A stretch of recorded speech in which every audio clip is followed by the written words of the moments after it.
শেখ হাসিনার দোসরদের ধরা হচ্ছে না বলে নিত্যপণ্যের দাম নিয়ন্ত্রণে আসছে না, এমন মন্তব্য করেছেন বিএনপির সিনিয়র যুগ্ম মহাসচিব রুহুল কবির রিজভী। বলেন, বাজার সিন্ডিকেটের সবাই শেখ হাসিনার দোসর। দুপুরে বরিশালে ৩১ শহীদ পরিবারের সাথে সৌজন্য সাক্ষাৎ শেষে তিনি এসব কথা বলেন।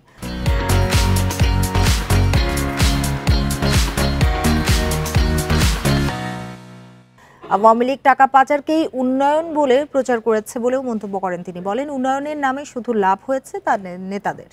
রিজভী বলেন, জুলুম আর ক্রসফায়ারের মাধ্যমে ক্ষমতায় থাকতে চেয়েছিল শেখ হাসিনা। দেশের প্রতিটি নাগরিক যেন ভোট দিতে পারে এমন নির্বাচন নিশ্চিতের দাবিও জানান তিনি।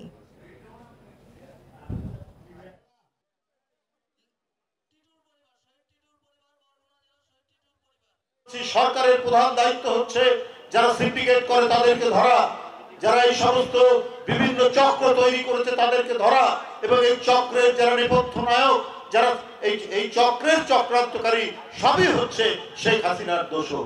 তাদেরকে ধরতে, তাদেরকে শাস্তি দিতে দেরি হচ্ছে বলেই আজকে বাজার নিয়ন্ত্রণ হচ্ছে না।